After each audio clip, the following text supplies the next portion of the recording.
Hello, everyone. Welcome back to the Second Shot All-American Golf Podcast. I am your host, Tom. As always, here with the 2011 Defiance Invitational champion, Mr. Phil Gilmore. Phil, how are we doing today? I'm great. I got that trophy right up there. It's got a lot of dust on it. I'm sure.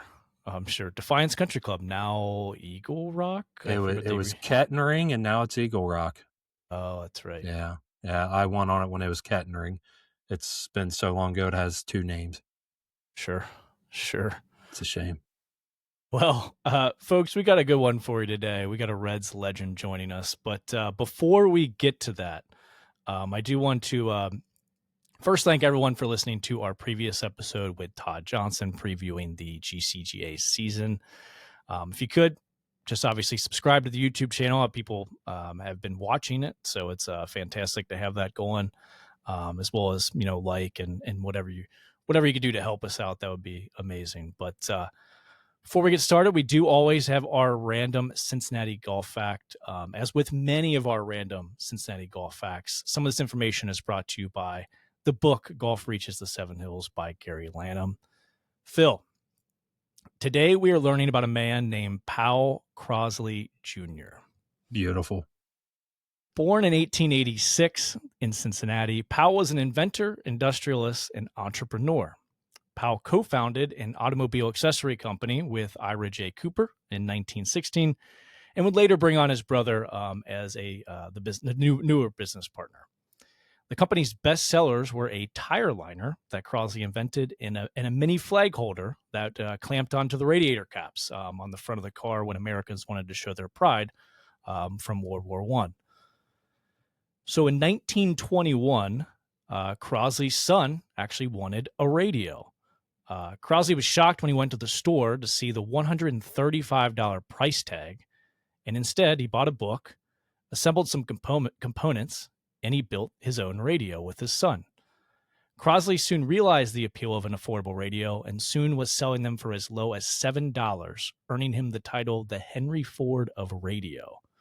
And the Crosley Radio Corporation was quickly becoming the world's largest seller of radios.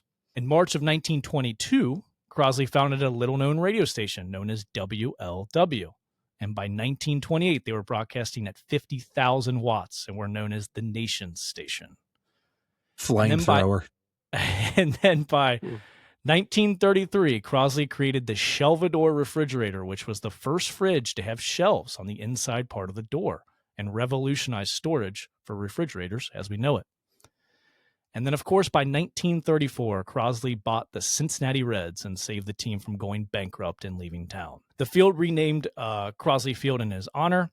He was instrumental in broadcasting games on radio, the first MLB night game occurring in 1935, and was the owner for 2 NL titles and, of course, the World Series victory in 1940. Also, by 1939, Crosley introduced the Crosley automobile, which was America's first subcompact car. He would later go on to be named into the Automobile and the National Radio Hall of Fame. Now, I know what you're thinking. What does any of this have to do with golf? Let's rewind a bit. So by 1920, golf was moving farther into the Cincinnati suburbs, and Crosley's vision identified an opportunity. He played at a Wyoming country club and liked the game, but was not an avid player, but saw a void in the northern part of Cincinnati. So in 1923, the Crosley brothers identified a 100-plus acre property on Van Zandt, which is now Galbraith Road, and organized a new golf club, naming it Clovernook Country Club. Soon after, Langford and Moreau were brought in to be the architects for the club. So Powell Crosley Jr., the accomplished inventor, the former owner of the Cincinnati Reds, was a founding member and incorporated Clovernook Country Club. Still going strong today. That's right. Speaking of the Reds, our guest today was born and raised in Lexington, Kentucky. He attended Bryan Station High School, went to the University of Kentucky on a baseball and basketball scholarship, where he was recently inducted into the UK Athletics Hall of Fame. He had an 11-year MLB career from 1975 to 1985 for your Cincinnati Reds, the Mets, the Rangers, the Expos, and the Tigers. He holds a share of a MLB record for most triples in a game with 3. He was the 1980 Gold Glove Award winner. Please join me in welcoming the utility infielder for the Big Red Machine Cincinnati Reds, winners of the World Series in 1975 and 1976. You know him as the glue, Mr. Doug Flynn. Doug, Wow. thank you for joining us today. Thank you. That's quite an introduction right there. So if you I want a need to do proper your all show introduction, you come on with us. We try our best here. You know, I was told that my career is starting to kind of steadily go down, but after I did this show, rocket all the way. Right. That's So, right. Thanks for having me, guys. It's a great time to talk golf, huh? Sure, I guess. And the weather's not so great, but it makes it fun because then we have something to look forward to. Hey, you know who I met a couple weeks ago? I went up to Johnny Bench's 78th birthday party, and I met Nick Price.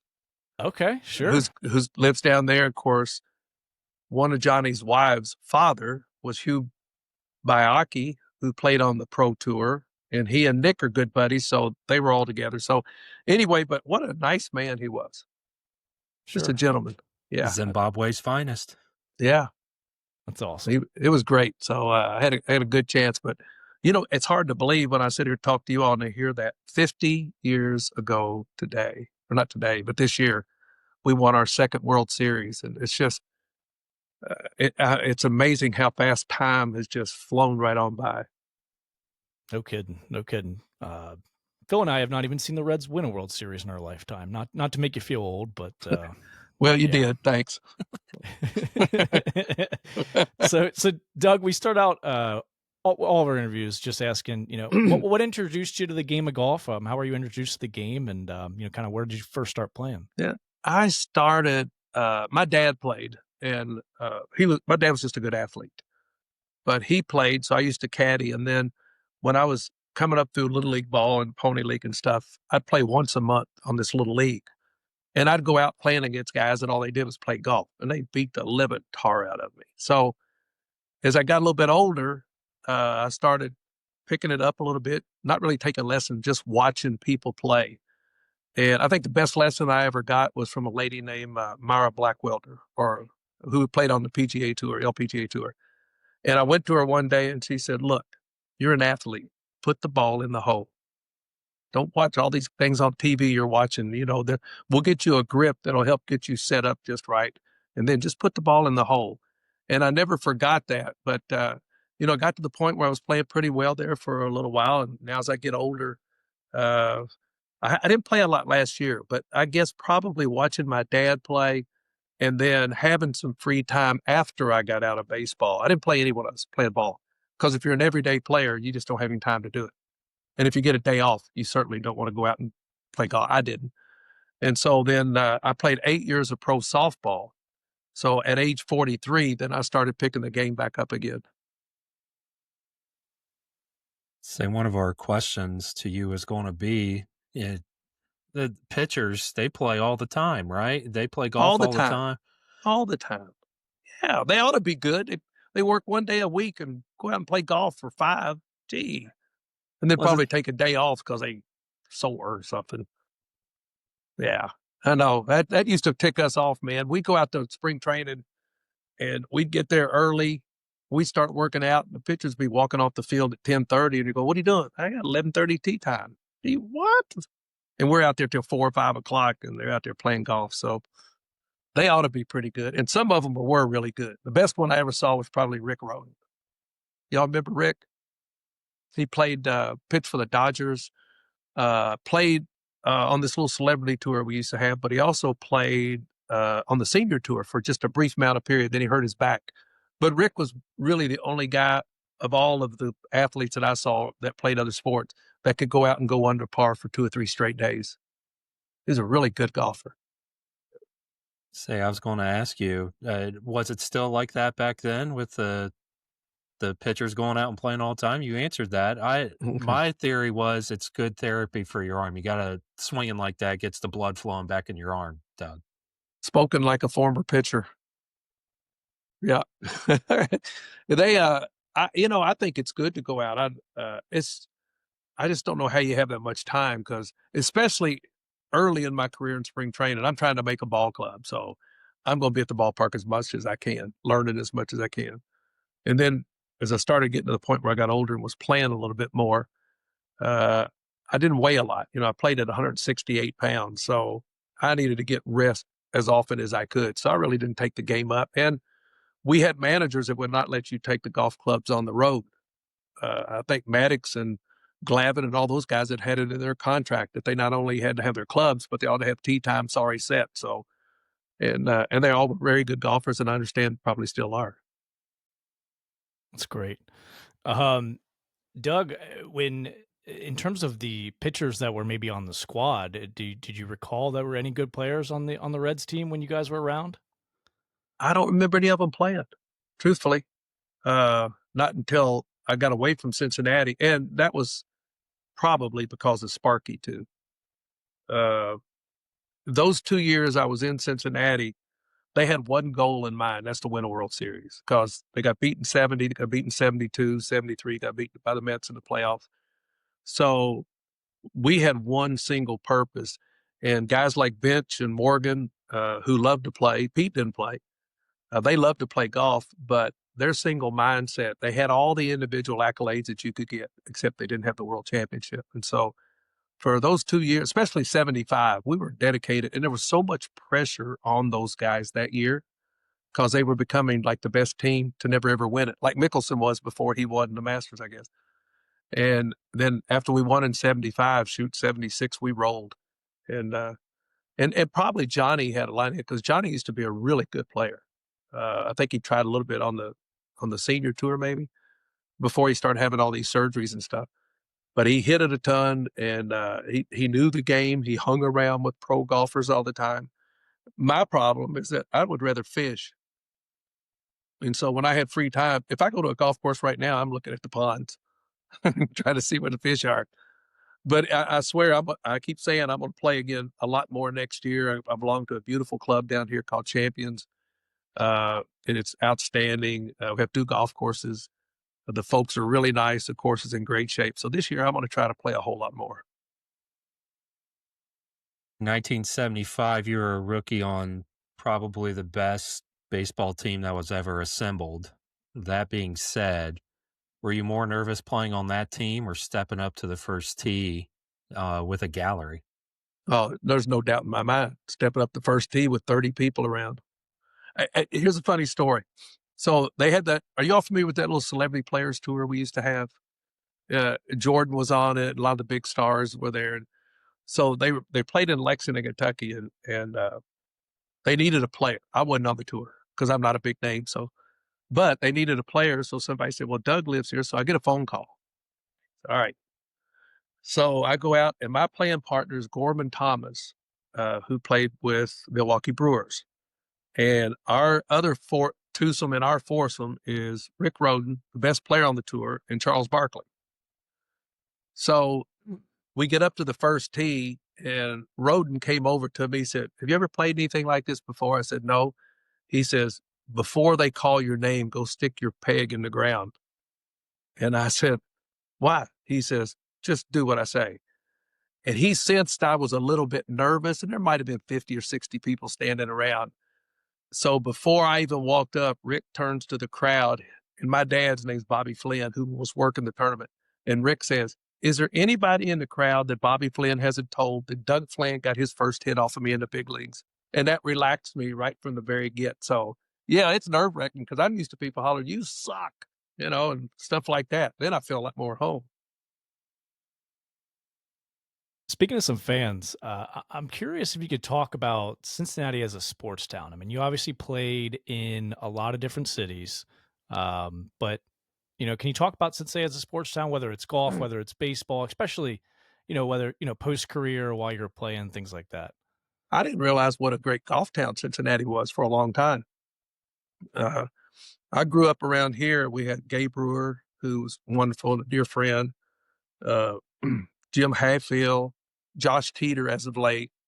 But there were a lot of really good golfers, but none of them really, from when I started hearing about what was going on in Cincinnati. And then I started hearing about that big area tournament. You all have a city tournament or something you all play that's just fabulous. It was the one Volpenheim won about like 40 times or something. And I didn't know those folks until I started coming up and playing in events in Cincinnati, like Marty Brenneman's tournament or an alumni golf tournament. And you walk out and you walk to the tee and you see guys and you go, dang, that boy that's a good swing right there. Oh yeah, he's pretty good. And the next thing you know, I started hearing about how good that the Cincinnati golf area was. And then I met Matt Eilers, and here's a guy who I thought could play. The first time I played with him, he drove the first green that we played 345 yards. And I'm thinking, I've never heard of this. How many guys are like that in this town? And then I found out there was a lot. So it was a great golf town, but we got spoiled in 75 and 76 too, because I was only there 2 years, putting 30,000 people in the ballpark every night. You got a rock star baseball team that every time you went anywhere, people flocked to see the Big Red Machine. And so I think what was cool is we were not off guard to the fans. I mean, you go today, you can't get near any of these players today. You can kind of go through an agent or whatever. Shoot, you'd see us in restaurants and hanging out, and it was just, the way I think it should be anyway. Uh, and everybody says, well, you got to understand these guys that have an entourage. Oh, wait a minute, they create their own entourage. Pete never had one. Johnny didn't have one. Perez didn't have one. These guys just wanted to be out around the people. And so I miss those. But Cincinnati accepted every one of us. And even to this day, I mean, we're 50 years later talking about, the Big Red Machine. So I was very blessed to make the team when I did, and then to hang around for those 2 years. So, yeah, it's opened up so many doors for me. I mean, jobs. I mean, all you got to do is go somewhere and people see a ring and they go, wow. Yeah, of course, the rings today look like this, and ours are the little ones that look like you could wear them. But yeah, I'm just very thankful that time I got to spend in Cincinnati back in the '70s, it was pretty special. And I only lived 80 miles south. I grew up right here in Lexington, so needless to say, my pass list was pretty full every game. When you talk about those times, did you ever consider when you were in Cincinnati being a small market team? Did I consider it a small market team? Yeah. You didn't hear that kind of talk back then. And although it probably was, but the Reds were so good at developing their own talent. I mean, just on, say, the I starting mean, lineup. look at you. It's well, it was. It, I'm not sure how to take that. when we had Griffey and Bench and Perez, and we had all those guys. Rose, 5 of the starting 8 guys right there were developed out of the Reds organization. So you never heard the talk about big money. Of course, you didn't have free agents in. Uh, Everything is so different now. And I put it in perspective like this. My first year in Major League Baseball, I made $16,500. Today, a first-year player makes $750,000. The average when I got out in '85 was about $280,000. The average today is almost $5 million. That changes the whole dynamics of everything.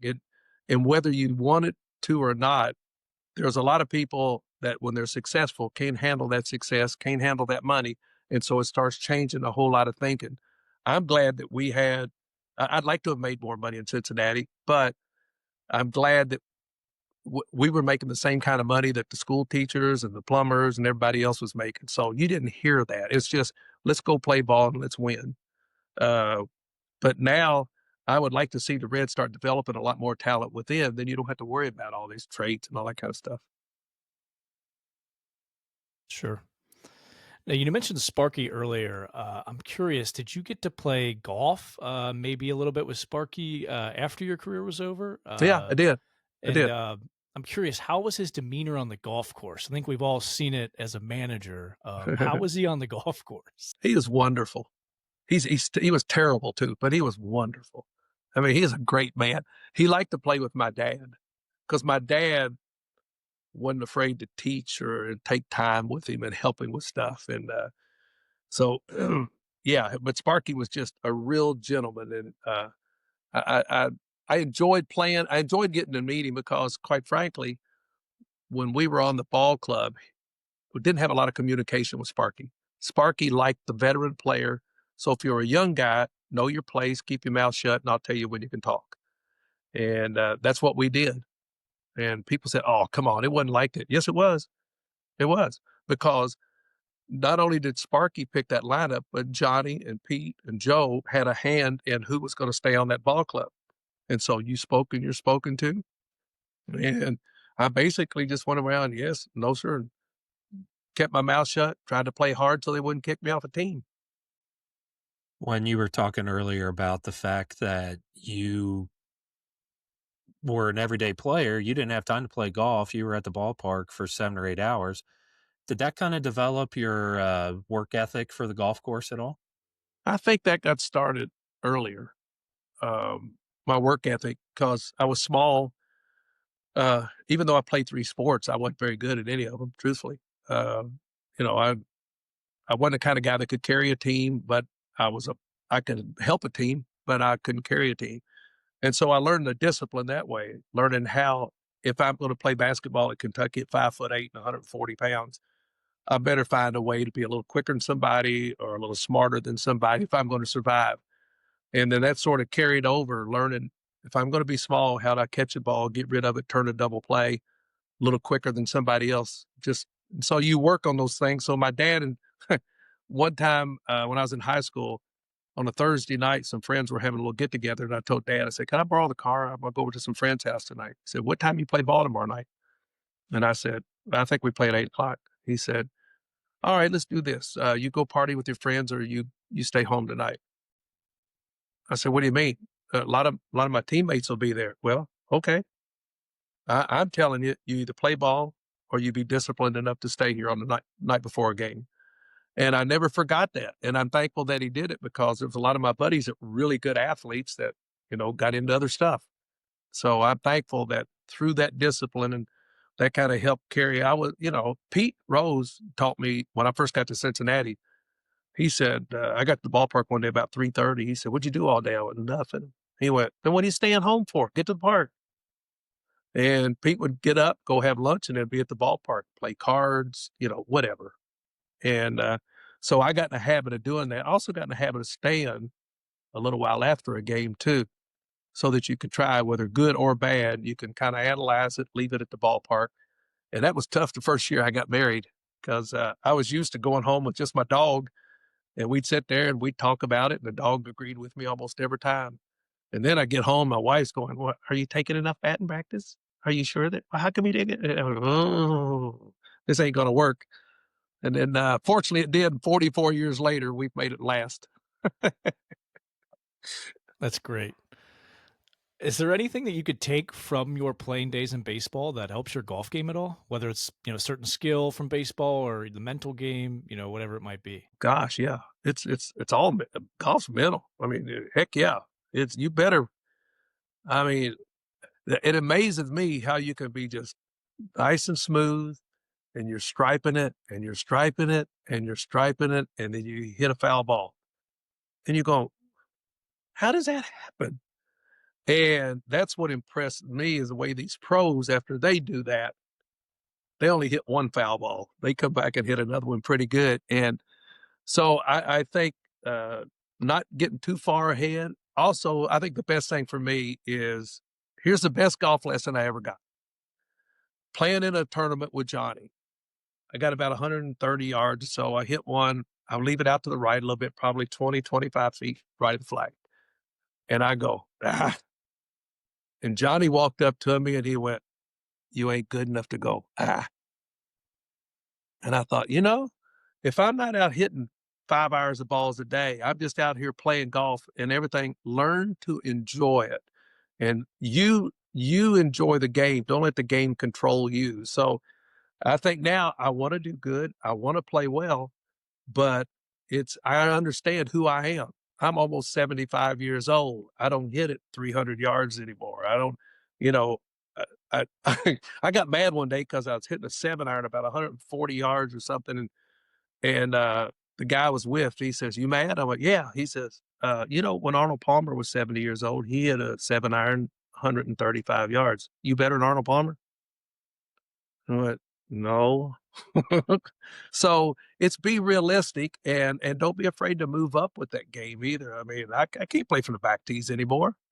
That's why I play with Matt and Scott and Todd. Let those guys hit it a long way. But there's I love it. I love it so much because I realize now that I'm not competing against anybody else. I'm competing against myself in that golf course. Do you remember the first time you were coined as the glue? Sure, I did it. Did you not hear the story? No. All right, I'll tell you the true story. So one night I'm emceeing a banquet, and I believe it was when they did the Joe Morgan statue. And so they brought in the starting 8 players, the great 8. And we're at this banquet, and there's probably 400 or 500 people there. I'm emceeing the banquet. So I said, ladies and gentlemen, your Cincinnati Reds, Pete Rose, King Griffey, Joe Morgan, Tony Pritt, And they lined up. Of course, the people are on their feet and everything. And I said, ladies and gentlemen, there they are, the most overrated group of players in the history of the game. And it kind of got a little uncomfortable. And everybody's going, what the heck? And I said, all right, let's just do a little history test. I said, see those guys over there in 1970? They got beat in the World Series. In 1972, those guys over there, they got beat in the World Series. In 1973, they didn't even get out of the league. The Mets beat them. And then a little country boy makes a team in 75 and they win the World Series. Then the next year, the country boy comes back and they win the World Series again. Then they trade the country boy and they don't win again. And I dropped the mic. And a guy in the back of the room hollers, the glue. So can y'all see? I got it on here today. And I always wanted to do something to work with the military. So I've got some hoodies and shirts, and all the proceeds go to help something called Hope for the Warriors, which is a military charity. But that's how it got started. Yeah. Thank you And for Johnny sharing and that. I have fun today because, like, Marty Brenneman, I do stuff, a couple of things with Marty. Marty go, how do you have the nerve? I said, do you need a history test? That's great. It actually transitions into my next question. You've mentioned your relationship with Johnny a few times on this podcast. You just mentioned Hope for the Warriors. I wanted to ask about, the golf outing that you guys host together, all the different outings and different charity work you guys have done together, and kind of, what golf has helped provide, with that. Golf is as you guys know, it's a great venue to get together with friends, to meet people. You learn a lot about a person's character, but also to raise money for some good causes. We do one at Camp Lejeune. Johnny and I probably do 5 or 6 events for Hope for the Warriors. As a matter of fact, we're going to go to Washington, D.C. in February for a big gala, and it's going to be pretty special.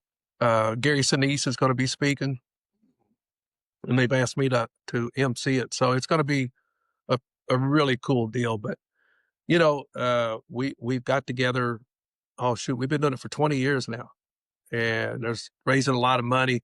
The thing that's cool is that we're out going to Camp Lejeune playing with guys that are double amputees, guys with PTSD, and you just learn to sit and listen.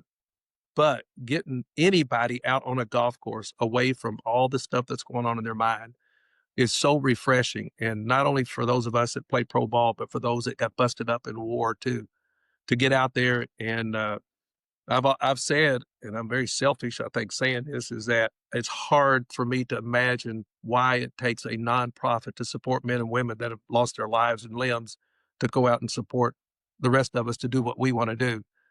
And yet you got to have nonprofits that are out there busting their butt. I mean, we did a food drive at Fort Campbell. We've done them in Tampa. We've done them everywhere. We're passing out 4,000, 5,000, 6,000 boxes of food to men and women. You're going, oh, well, that's nice. No, these are men and women that still serve our military. And yet we've got to go do this as a nonprofit. But I'm really proud of Johnny because when he lends his name to stuff, it gives it a little extra value. And for these 20 years, he has been marvelous in what we've been doing with Hope. They have a fabulous group. 93 cents on the dollar is going right back to the veteran and their families. And, if you've worked at any nonprofits, that's amazing. So, it's pretty special. And we've done actually it got started out of that celebrity tour that we used to be on out of Camp Lejeune. And Johnny and I were talking one time after the tournament, and I said, why are we getting paid to come down here? We're down here to raise money for these men and women, yet they're paying us money to come down here. So we said, why don't we do this? And we invite some of our celebrity friends to come down and out of their own pocket, and if they'll do it, and then we'll just raise money for, and that's how we've been doing that now for 20 years. So, yeah, I'm really proud of him. He's become. I said it once, you know, he was a dear friend. Now he's more like a dear brother because we probably talk at least once a week about whatever, and I love him to death, and I'm just proud of what he's doing to give back. So wasn't it? I think it was several years ago. Didn't he sell a lot of his memorabilia for the cause as well? You know, he did. He sold, I think, about $2 million worth. And then somebody actually donated $1 million of stuff back to him. If you would see him down at Camp Lejeune, I mean, if he's wearing a shirt and somebody comes up and said, I'll give you X amount of dollars, he'll just peel it off and go, all right, how much for this shirt? He'll take it off. He'll just sell it right there. And because he knows all the money's going back. He does an autograph signing down there where people come from all over the country, mostly the South, and they'll bring items and he'll sit there and sign it. All the proceeds going to Hope for the Warriors.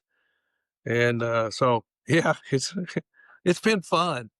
It's fun. And now with his very lovely wife, Carmen, uh, who, have you all had the opportunity to meet her yet? It's very lovely, very nice. And I've seen Johnny probably about as happy as I've seen him in a long time. So you brought up Marty Brennaman a little bit ago. Can you tell us a little bit about his golf game? And then I'm sure you've participated in his outing for the Reds Community Fund as well. But yeah, that's a great event. And he and Amanda too. Amanda loves to play. Boy, they everywhere they go now, I guess they got their golf clubs and they try to play as often as they can and as much as they can. He and I've really only played once, I think. That was at something. I think we've only played one time. Because, you know, when he does his outing, for years, he loaded it up. He'd have Volpenheim. He'd have the world long drive champion. I mean, it was ridiculous, him winning his own tournament for all those years. And I hope he sees this show because that's just wrong. That is absolutely wrong. So, but, you know, he said, well, somebody's got to win it. But he loves the game and he's taken it. Now Marty's 81, 2, I think. And it's so good because that's something you can do for a long time throughout your life. And here's a guy that's really taken it up serious, basically just the last several years. And it's keeping him young. He's in great shape. Amanda really loves it too. She's got all the lingo down. And they're both fun to be around. We go on a cruise with the Reds cruise with them, which is a lot of fun. And matter of fact, I'll see Marty coming up pretty soon at the Reds Fantasy Camp. He'll be out there with us. So yeah, he's become, and it's great that so many of us now have our friendships. We were friends when we were all together playing, but over the years, these things have really grown into something pretty special. Love that. My last golf related question until we get to our rapid fire Cincinnati 9 here to finish. Unless Phil's got another question, but you're not far off down in Lexington. I'm curious if people were to travel down there, what kind of courses do you play down there? And what do you recommend people give a shot? Well, they're all good. We got some great public courses. Kearney Hills is very good. That's one of my favorite courses other than Champions where I belong in Keene Run. But that's good. Tate's Creek, the Gate Brewer is open. They're very, very nice courses, but you know, and Kearney Hill's right off the interstate too. So if you come down this way, you could play. It's wide open. They played a senior PGA there. Jim Dent had the course record there for a while. And then Josh Taylor shot 61 on it. I don't know how you do that. That's ridiculous. And then, but you know, if you know somebody, you can play a lot of the other courses. I mean, Lexington Country Club is beautiful. Idle Hour is beautiful. These are all private. They're very nice, but the public courses are good. They're well maintained. I know most of the pros at all of them, great guys. And my dad, matter of fact, was a marshal at Kearney Hills up until he was about 88. And he, I had more people would come to me and say, "I met your dad." "Oh, really?" And I'm thinking, "How did he meet Dad?" Well, he wore that World Series ring. So they'd say, "Which way's the clubhouse?" And he'd go, let's see, it's right over there. And but he loved it, and yeah, I miss him because he was good. He was meticulous. I mean, he little bitty guy, but golly, he could play under pressure.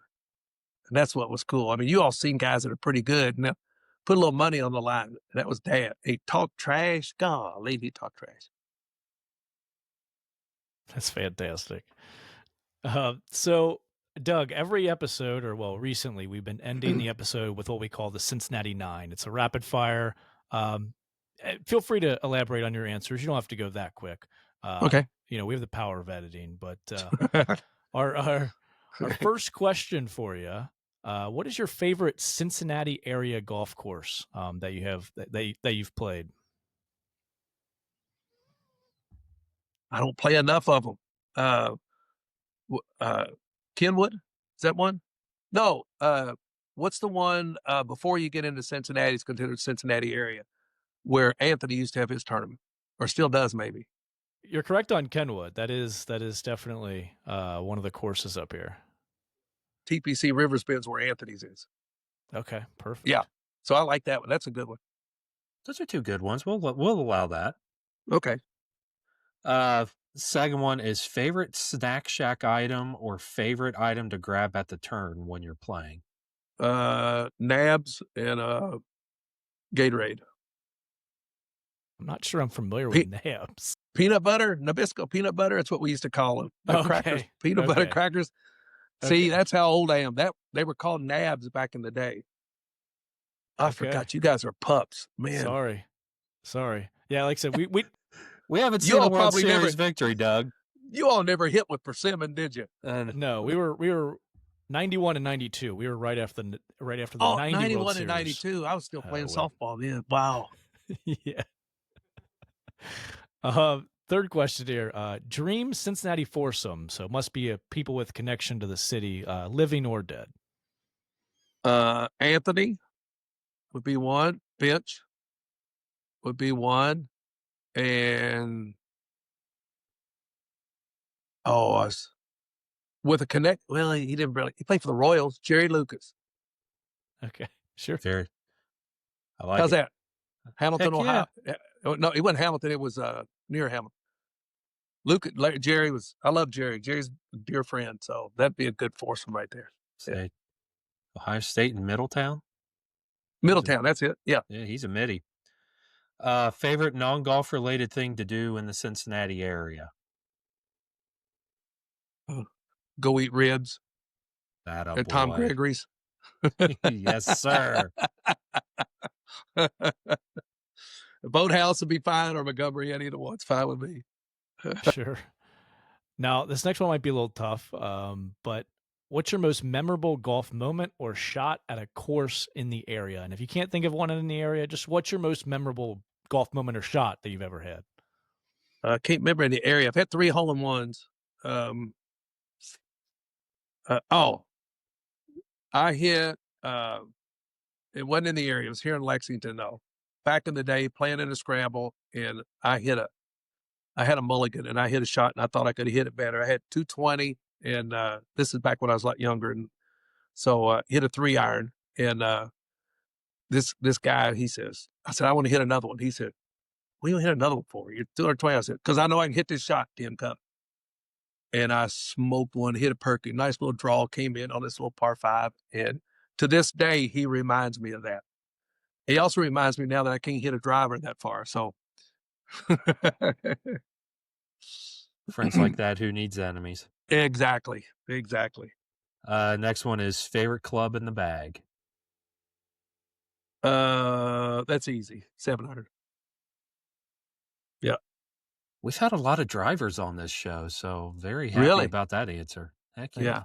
7-iron, just like Tin Cup. Roy McAvoy. Yeah, really. Is it? Our 7th question. If you were to trust any past Reds teammate to make a 3-foot putt to win a match for you, who would it be?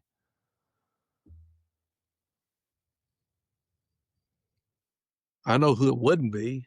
I would love to hear that too. Go ahead and say it. I would love to hear that too. Probably Johnny. Okay. Yeah. Because I played in a lot of events with him, and he's unfazed by stuff. So, yeah, probably Johnny. Yeah. Who would be the person you wouldn't pick? Ray Knight. I love Ray Knight. Ray wanted to get his game so good he married Nancy Lopez, And he still can't make a putt? and he got pretty good there for a little while. Ray loved it though, but he Johnny. Let's go with Johnny. Sure. All right. Favorite individual play you made during your time with the Cincinnati Reds? It was in a charity softball game with Steve Gatlin of the Gatlin brothers. And we talk about that a lot. We played a softball game. Steve Gatlin was playing second. I was playing short, and I went behind the bag and caught a ground ball, flipped it behind my back to him. He barehanded, and we turned a double play. And to this day, anytime I go see my boys at Gatlin brothers sing, that will come out on stage. Awesome. That's great. Last question. Do you have a favorite story from your time with the Reds that people may have never heard before? You see, most of those you can't tell. That's why Sure. they've never heard them before. Sure. No, but I hope what I would want them to remember though is, I'm a 24-year-old kid, make this ball club, and I'm thrown right in the middle of all these superstars. And to a man, none of them could have been any nicer or any better. And I think after we won in 75, I'll never forget Johnny standing up in front of everybody and saying, Johnny, this is what your career needed to give you that extra blah, blah, blah. And he went, you know what? That's not why this is so important. It's important because 25 guys tonight walk out of this room as world champions. Not one, not four of us, not eight of us. 25 guys walk out of here as world champions. And he says, this will be the greatest thing that's ever happened to me. And I hope people remember that they had something special back then. There's only 23 of us left out of 37, I think, that played in those 2 years. And getting together last year for the Big Red Machine reunion was pretty special. And the Reds Hall of Fame did a wonderful job with it. This year probably won't be a lot said about our second World Series because they celebrated last year a little bit. But there'll be a few of us that'll be remembering it and having some fun with it. And thank you all for even bringing it up because trust me, it'll be a long time, I think, and it has been a long time where you could replace something that was that special. Come home at 4:00 in the morning and there's 40,000 people waiting for you at the square. Shoot. Never forget that, man. Back-to-back years because we won in Boston and in New York. Now you come back and you come downtown and all of a sudden you're tired and you look at those people and you go, we ain't tired. Let's party. So it was awesome. Only franchise left to win their last 9 World Series games. So that's what we'll cling on to, baby. Amen. That's exactly right. That's a good point, Phil. I forgot about that. What I'm here for. All right. Well, that is a perfect way to wrap it up. Doug, we appreciate your time today. It's been an absolute blast talking to you. And thank you. We'll have to play some golf. That would be great. We would absolutely love that. That'd be fantastic. I'm gonna play a bunch. And, you're always welcome to come down here and play at our club. But after I get back from these fantasy camps, I'm gonna go start playing right now. Start swinging, getting ready. So I want to shoot my age. I've shot my age the last 2 years, but I didn't shoot it this year. 74. So I 75. It's getting easier the older I get though. That's still pretty good though. If I'm still able to play golf at your age, I'll be a happy man. Yeah, absolutely. Well, thank you again, Doug. We're going to give you a platform to go ahead and play some music to exit the show here. Okay. Can you hear my little ukulele? It doesn't sound so little. It's It's almost in key. This is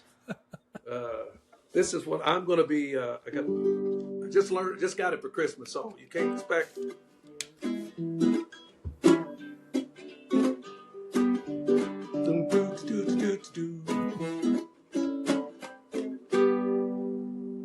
That's all I got.